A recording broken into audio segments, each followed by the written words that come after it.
Trust is huge in this industry. And how can you have trust if you have no idea who the guy is that's going to pick you up? So that's why I'm doing this video. I'm hoping by the end of this video, you'll know a little bit more about me. So when I do show up to pick you up, at least some of the questions that you might have are already answered.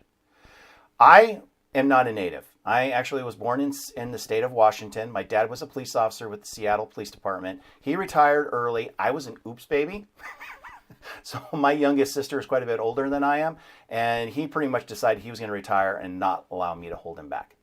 So he moved down here when I was in junior high school, and I've been here ever since, so 38 years. I got out of high school, I got married right away, had babies right away, and joined the military right away. I was in the Army, and it ended up being the greatest thing ever for me because I was selected to work with the Pershing II nuclear missile system in Europe, which means I had to have a top secret clearance. And when I eventually got out of the Army, that helped me get my job, my first real civilian job, as a police officer with the city of Chandler. And I did that for about 10 and a half years, and I loved it. Probably my favorite part of being a police officer was working in the community services division, which is basically the cops that come out and do the beat meetings, the block watches, that kind of thing. That really excited me because one, you're there because people want you to be there, and which is kind of a pleasant change when you're a police officer. And I loved interacting with people, and of course, I love talking.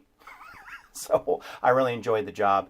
Probably a couple of my highlights that I have looking back is that I started the first sex offender website in the state of Arizona. And that really came about, I was at a meeting, we started doing sex offender notifications. This is back in the mid-90s, early 90s. And I thought, the internet's kind of new, kind of cool. Maybe why don't we just make a website for that? The problem was not a whole lot of people were on the web, not like today where we have it on our phones. Back then it was dial-up, the old school modems.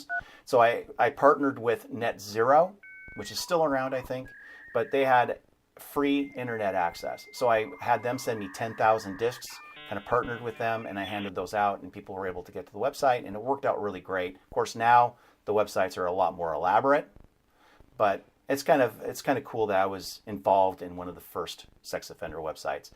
That was something to look back on and I'm proud of.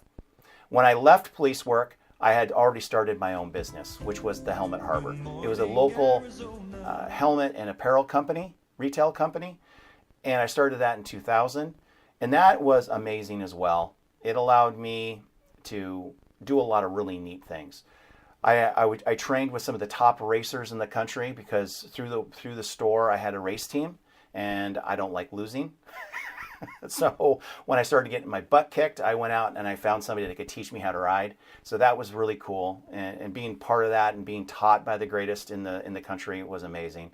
I got my pilot's license while I had the store, and I didn't do it like everybody else either. Most people get their pilot's license in like a little Cessna, a little one-engine Cessna. I went out and partnered with a buddy of mine and bought a twin-engine 9-seater airplane, and I got my first license in that, which was really an experience. It was right after September 11th, so a lot of pilots were unemployed, and I managed to hire a guy that was just amazing, and he taught me how to fly it. I also skydived during my time while I owned the store, and I was able to do a jump with my daughter when she graduated high school, which was pretty cool.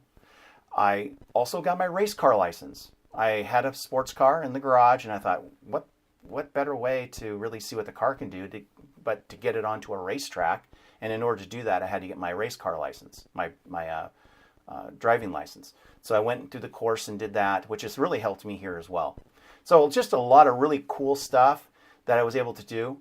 In 2012, I decided to step away from the business, and I just took some time off to relax. The 12 years I had the company, it was pretty stressful. I had a lot of course, I had a lot of fun too, which I just mentioned, but there was a lot of stress that went with it too. And so I took some time off, checked a few more things off my bucket list. I went gold dredging in a remote area of Washington State. My brother-in-law invited me to do that, and that was an amazing adventure.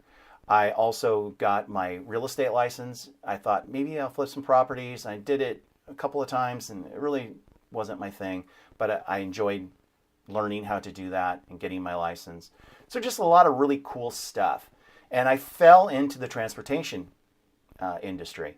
I had a buddy who was kind of dabbling in it, and I went out and kind of dabbled in it and took a couple of people to the airport, and they were very insistent that I could bring a lot of really neat things to this industry. And the more I looked, the more it intrigued me. And I thought, I could really bring some cool stuff, some innovation and some customer service to the transportation industry. So I dived basically right in, started off with a sedan, built up to an SUV, and now I actually have a van as well, a luxury van, which is super cool. I do that. I use that for a lot of the events and stuff, bigger groups. And it's just really been a blessing. If you have any questions, of course, feel free to give me a jingle. I'd be more than happy to answer your questions. 9.5 times out of 10, I'll answer the phone, and also I'll be your driver.